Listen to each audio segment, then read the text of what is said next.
Okay. Three, Hello. 2, 1. Hey guys. What's up? What's up? We're two dumb bunnies. I'm Bunny. He's Rabbit. I'm Rabbit. What's up, Doc? Okay. Anyway. That's not a carrot he's smoking on. Okay. So anyway. Okay. So we're gonna be talking about the do's and don'ts of sugaring. Or at least how to be safe while sugaring. Okay. So the definition of sugaring is basically usually someone who is in a higher financial area than someone else, and in exchange for financial support or stability, the other person is usually providing companionship, not prostitution. Not that there's anything wrong with sex work. yeah, there's not. Sex workers are valid. The idea is that usually 9 times out of 10, it's usually an older gentleman who makes a lot of money, but he doesn't have the companionship that he wants. He doesn't get the romantic or sexual or even just platonic attention that in his life that he really needs. And as human beings, we are social creatures. And usually someone who is a little bit younger, usually a young woman, who does need finances met, will offer her companionship in return for her sugar daddy giving her some kind of support. So, for example, if you have an older gentleman who makes really good money, but he's just unhappy and he just can't seem to find time in his busy work schedule to meet and date and hold down a relationship, he can go to a site, he can go to an app, he can go to a location and meet up with a potential sugar baby. Now, thankfully, with time, there has been an expansion in the sugaring community to include sugar mamas and male sugar babies. So a sugar mama is an older woman, a sugar daddy is an older man, and a sugar baby is a younger person, male or female, who, or non-binary, who just doesn't have money. They have their youth, they have their personality, they have time, they don't have money. The sugar parent, the glucose guardian, has the exact opposite. They have not enough time, but they have all the money in the world. So it's literally like rent a boyfriend, rent a girlfriend kind of thing. Rent a partner sort of thing. Yeah. Now, often cases, a lot of people will usually assume that there's going to be sex in exchange for money.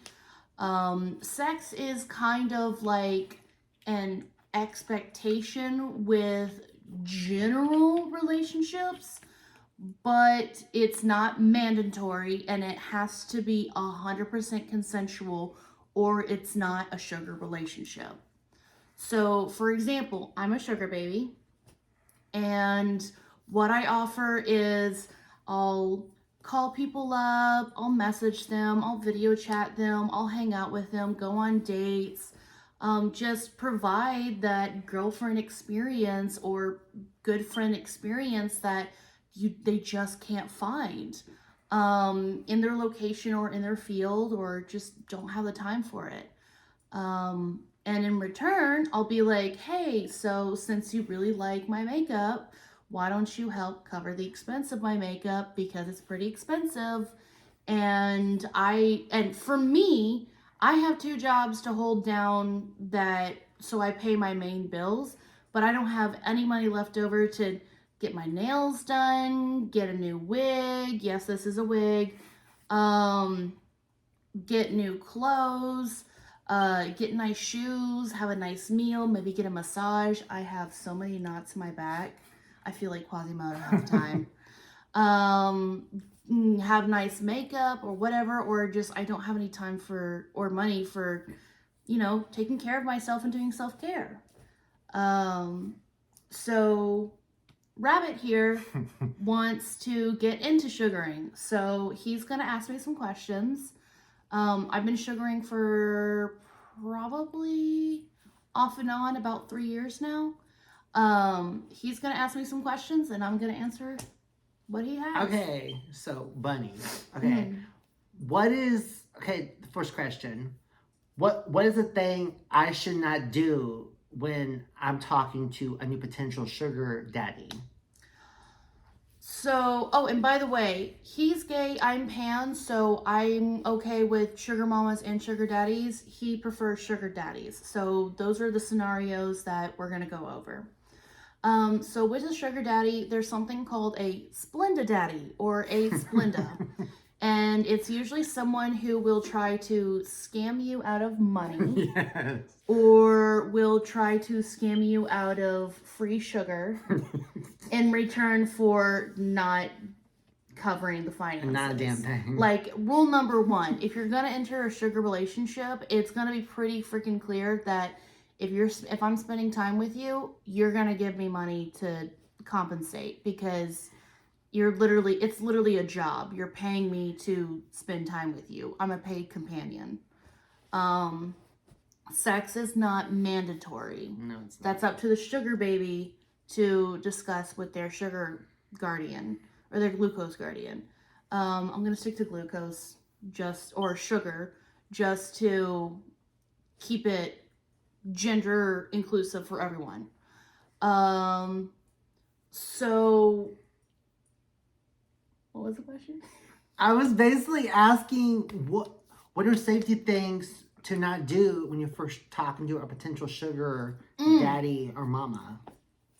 Before you go into sugaring, you should always remember you're gonna have a persona, Okay. a fake name, a fake address, a fake job, occupation, fake information that could triangulate your location, or just fake information. You never give out your bank info, no matter how much you trust this person. Yeah.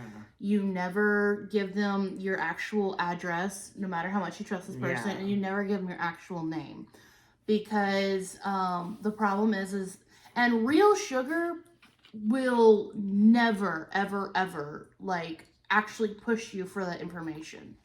Like they know, like, this is all supposed to be a fantasy. Yeah. So, and rule number one of fantasy, you never bring reality into it. Never. Never, never, never. This is literally just role play for pay. Role play. So, now I've been sugaring off and on for a while, but I haven't had as much experience as other sugar babies. So there are some other sugar babies out there that are a little bit more qualified to tell you, but this is from my personal experience. I am not a professional. I'm not an expert. I'm not a veteran. I've only been doing this off and on for a little bit to help make ends meet, but I am not doing this for like permanence. But I start with a persona. Yeah. I start with an account name, and then I try to figure out pre-planned locations that I can get to, that are close enough that I can get to. Yeah. But not close enough that they're near where I live. So that way we have a mutual area. Because the idea of sugaring is that the glucose guardian does most of the work. They're the ones who show up, they're the ones who pay, they're the ones who treat you nice, and in return, you give them affection, you give them attention, you spend quality time with them. And if you want to, you can have sex with them. I'm horny. That's the bunnies. We're both very horny, so that's why we're like bunnies. And so I'm down to have sex with my sugars, but I always make it very, very clear, like, the payment is not to be revolving around the sex. It's to be like I had a great date, here's some pocket money. Or for you to like be the companion to like a dinner thing. Exactly. Yeah, If that's they what I want me to want. go to like a public event and like show up and be like some nice arm candy, then that's a little bit extra. Well, I mean, me personally, me knowing I'm a sexual person, I would rather just want to be the companion, you know, Mhm. because I don't feel comfortable having sex with them because, you know, a lot there are a lot of diseases going around, and Mhm. especially in our community, especially with like gay and bisexual men. Yeah. Like, I'm not trying to catch something. Thanks, government. So, yeah, okay. This is my Yeah, next. the AIDS epidemic was totally a result of the government just being like, fuck you. Okay, so The government literally called it the gay cancer and treated it like it was a fucking okay, punishment. so next question. How long should people do it for? As long as you want. There are people who have sugared their entire existence. Well, I mean, me personally. Since they were 18. Okay. Thank you. Me personally, knowing me, because I've always told all my friends and family that I'm sick of being broke. Like, I'd rather, you know, get sugar daddy to take me on trips. It's not easy work. Don't Yeah, for a it's second not. think that it's easy work. That you're just like being pampered and getting money. No, like you have to have earn to put it. in work. Yeah. You have to You're earn- building a relationship with a person. You're actually it's customer service 24/7. Yeah, it's just like me, like, It's just customer service on your terms. yeah, it's just like I want to do it, and also because there's a big event I want to go to that Yeah. is out of my price range. So Yeah. if I get help, I'll be. It's a job. Yeah. You're working a job to make money, to make ends meet. Now there are a lot of people, a lot of sugar babies that make it big, or even go on to marry their sugar guardians, and even end up in wills, and that's just because they just end up falling in love. I want to throw this out there. Yeah, It kind of ties into what we're talking about. yeah. One of my best friends I went to high school with married hers, and it blew up in her face. Mhm. And you have to be careful with it because she ended up in a situation.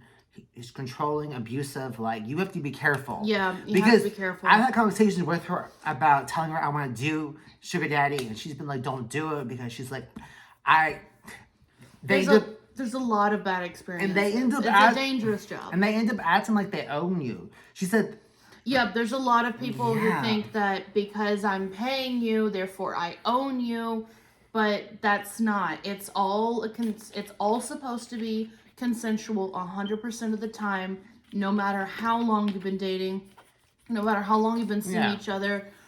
And also, sugaring doesn't mean exclusivity. yeah, A lot of sugar parents, especially sugar daddies, because a lot of sugar daddies are very, very toxic. They get the idea, they come into sugaring with the idea of, if I pay you money, you're my exclusive sex worker. Like, that's what they think it is. They think that they own someone. They don't. and a disclaimer, Consent is everything.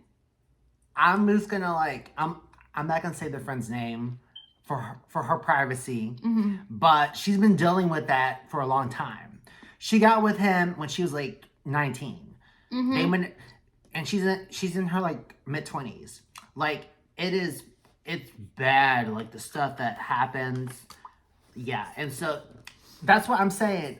I want to get one, you know. But it's a risky business. Yeah, I'm gonna be safe because y'all gonna probably laugh at me, but Lifetime, they made so many movies talk about sugar daddies gone wrong, and I watched them, and I was like, Or okay, on Rogue. yeah. Because I've also heard of stories where sugar babies will be sugaring for a long time, having a great relationship, and all of a sudden, their guardian just decides, ghost, and just stops sending money. But the problem is the sugar babies were relying on that money. They were relying on having an income. And they were just simply like, they were living off of the money. It was their sole income. They didn't have a savings. They didn't have a backup home to go to. So they ended up being homeless overnight. And ended up being like in serious debt because they were used to charging everything through sugar. Oh my god.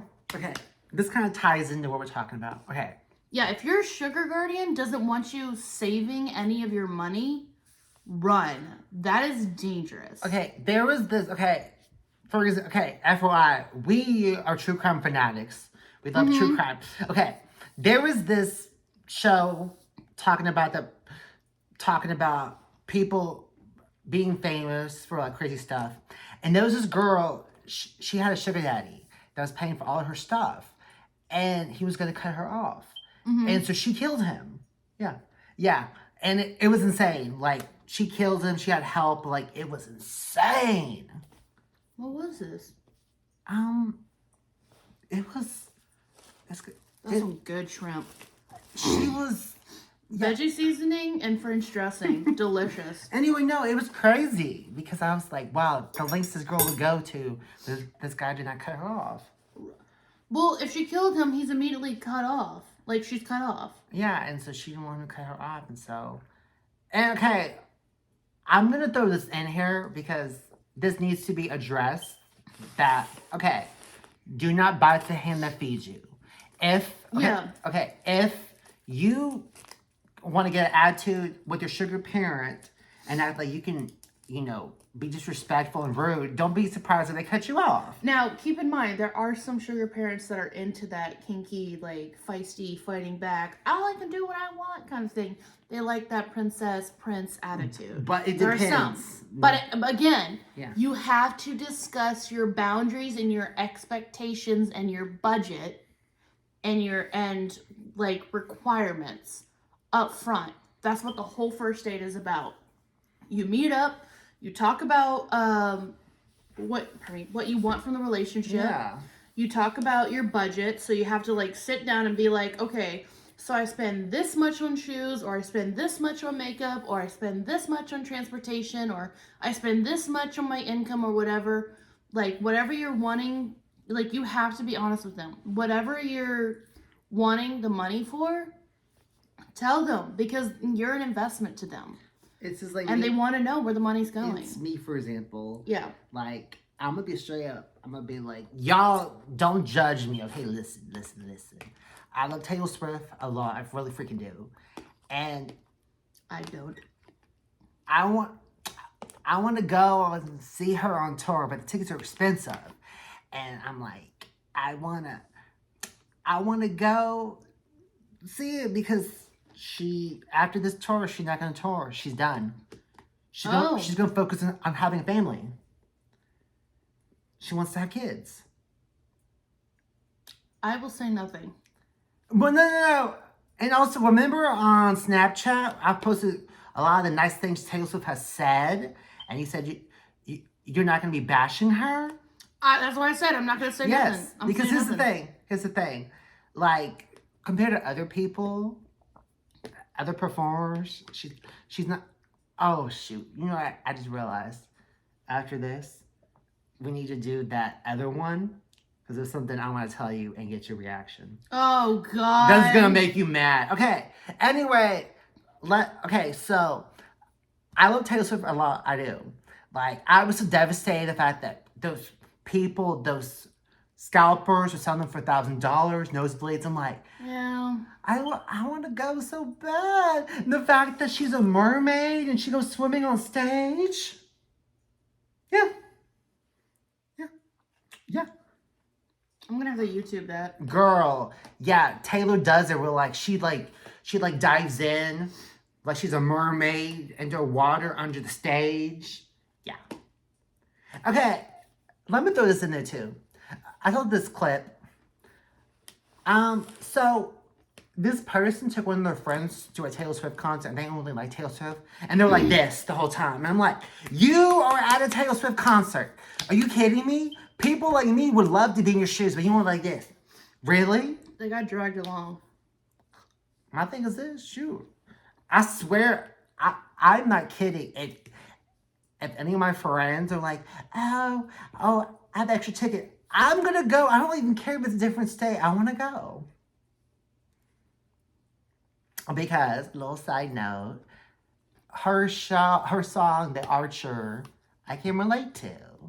She has relatable music. And this is something else that we're going to end the episode by me basically saying the fact that the media treats women really poorly. Oh, fact. And to the point that other women think it's okay to attack other women, which is bullshit, in her opinion. Okay, y'all, thank you for watching this first episode. Give it a thumbs up. Comment below what you think.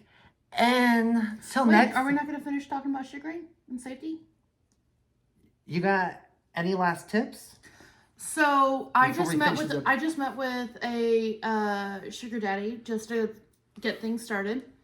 Just the other day, really good date, really good kisser, and I actually lucked out. I'm very attracted to him. Excuse me. I am mostly into women, women and very feminine appearing people. I'm very attracted to the femininity. For some people, for some reason, everyone thinks I'm fucking straight.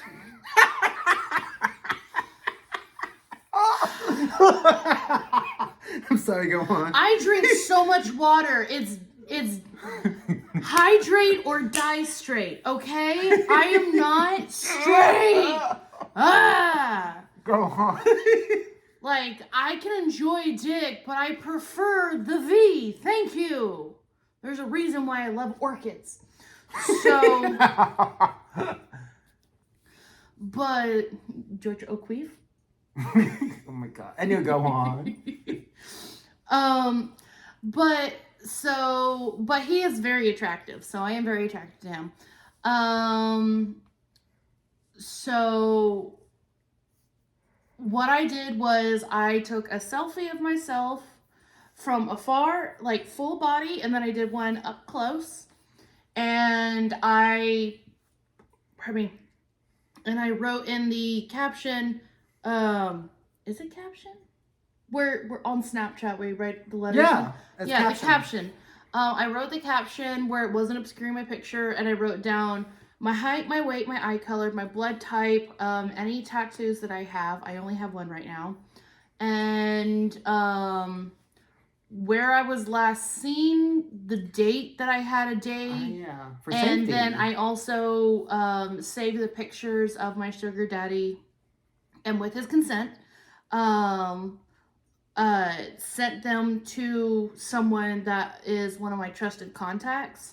Rule number 1 of sugaring, you need to have at least 2 people who you would trust with your freaking social security. Like, you need to trust them with your firstborn, trust them with a bullet to your head.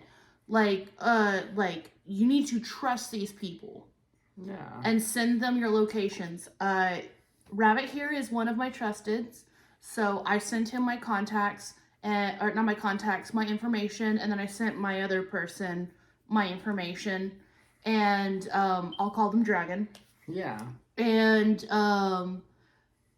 Dragon and Rabbit both had my information of what I was last wearing, when I was meeting, where I was meeting, specifics about like my biology, like what is my sex, what is my height, what is my weight, eye color, blood type, hair color, ethnicity, my location, and also pictures of who I was meeting with, and what I was last wearing, so that way if, God forbid, something happens, be it from the sugar daddy, be it from some psychopath snatching me off the street or something, or me getting jumped or whatever, or going missing, that they could immediately contact the police with my information, because the first 24 hours, and not just for children, but for anyone, the first 24 hours, 24?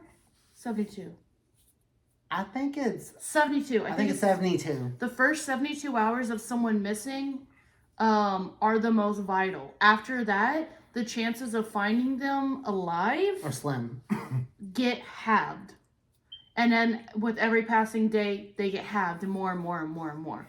That's why whenever you hear like stories about, what was it, Ariel Castro? Yeah. The psychopath that held a bunch of women prisoner in his like basement.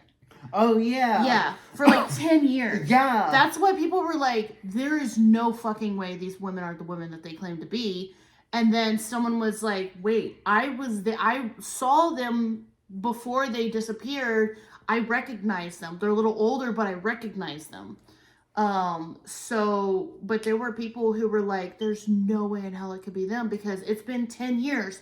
What are the chances of someone being alive after a kidnapping or going missing, after 10 years? I mean, people are usually presumed dead after 3 days. For a lot of people, especially kids. I think it's kids after the first 24 hours. Yeah, it is. They're most likely to be presumed dead. Yeah. With adults, 72. It's 72.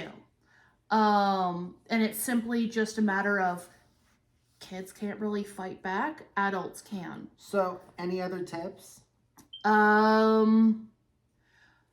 Always make sure that if you have like flaky skin, if you have nail polish, or not nail polish, if you have like cracked nails, if you have like a little bit of hair, it's a little gross, but you can literally pick your nose or scratch your cooch or whatever, or scratch your butt and wipe it on. Like, if they're gonna have you ride with them, pluck out like a nose hair or an arm hair, or like for safety, take like a piece of skin and you want to tuck it down somewhere in their car where they're not going to look, because if it turns out that they're actually like a serial killer, then whenever they investigate the car, they have DNA evidence. Yeah. And that's just because I'm a true crime junkie. Yeah. So I'm extra paranoid. Yeah. I'm not afraid to get gross. And then also, if your date turns out to not match their picture, walk away. Mm-hmm. Don't even make eye contact with them. Just walk away, or go hide in the bathroom and contact one of your contacts and be like, you need to come get me. If they are acting suspicious, like really urging you to, come on, baby, get one of those money apps, get Cash App, get Zelle, get PayPal, get Venmo, get blah, blah, blah, blah, blah. Those apps require connections to your bank account. They can hack into those. It doesn't matter how safe they are. There's no such thing as 100% safe. So they can hack into those. They can not only get your bank account, they can also find your personal information. It is really easy with technology these days. I mean, that's why with my Cash App, I have 3 separate accounts. Yeah. One of them don't even have any of my bank info or my personal info. So whenever you're gonna sugar, you want to create a second account. Keep no cash in there. No, if you have to keep cash in there, because some require cash, $5 maximum. No more than $5 at a time. The second you get that money, you withdraw that. Yeah. And that's it. And if they try to be like, well, I need to be able to trust you. Like, I just had a Splendid try me the other day. And he was like, I need to be able to trust you, baby. I need to know that you're, like, legitimate. So, send me $75 and I'll have my assistant send you back the $75 and $3,500 on top of that. No. That is a scam. And I'm like, motherfucker, do you really think I'm that stupid? Bitch, I ain't new. I may be young, but I ain't new, okay? So that's a fucking scam. And then also, never send them dirty pics. Never send them pics with your face unless, like, you're willing for your face to be out there. Also, keep in mind that for those of you who are sugaring on the side, not as their major income, but like as like a side income or like a side hustle or just for fun, remember, the second that you're out there sugaring, future employers and current employers can find that shit and they will discriminate against you, even though there's no reason to. Damn. They'll try to write you off as like a sex worker and be like, it's not sex work, I'm just dating rich people. Like, stay jealous. So, shit like that. Any other last ones? Have fun with it. Have fun with it and be safe. Have fun with it. Be honest. Be like, I've never had sex, or I have sex all the time. Oh, another thing that we talked about. Another thing that me and my sugar talked about was I was like, so if you and I are gonna have like sex, like penetrative sex, not just like over the hand squeezy pants, Jesus. over the pants squeezeroo. Jesus. If we're gonna have like penetrative sex, then I need you to know that I am not having a baby. So if I get knocked up, you're gonna pay for my abortion. And if I have to travel to another state or another fucking country, congratulations, you're paying for the hotel and the flights. Like, you're paying for all of it because I am not wanting to get knocked up. I'm doing what I can. I'm taking birth control. I'm taking measurements. I'm making sure to calculate my cycle to make sure that I am as infertile as possible whenever I have sex. And then also, I usually wait like about 2 weeks to a month and a half, 2 to 6 weeks to go do blood work after I've had sex every time. Yes, it's costly, but that's why you include that in your budgeting. Because usually between 2 to 6 weeks is around the time that any STDs or symptoms might pop up. And usually 2 to 6 weeks is whenever you'll find out if you're pregnant or not. Because you can have false positives and false negatives. I am a cisgender biological woman, so I have to check my cycle. If I was a trans woman, I would not have to give a solitary fuck about my period or about getting pregnant, but unfortunately, I have the tubing. Any trans woman out there who wants some tubing, take it. You can also have the titties. Okay, any last words before we end this episode? Yeah, for those of you who gotta worry about the baby making, stay on top of it. If they try to pull off the condom mid-sex, that's called stealthing, and by law and by technicality, that is called rape. Oh, shit. So you need to make sure that you can really trust your sugar. Because if you're gonna have sex, and this is not just with sugar, this is with any sexual partner. Yeah. If they try to stealth you, you can and should press charges because that is a form of rape. That's not only risking a pregnancy, that's also risking an STD.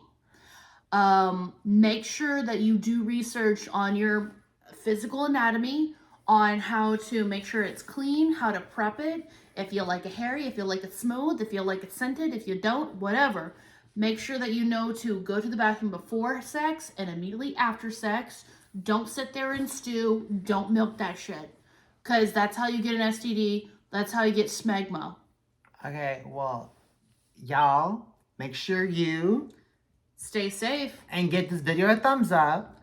And get that bread like a bakery, baby. And make sure you subscribe and comment below what y'all thought of this episode. We love y'all. And stay hoppy. And stay horny.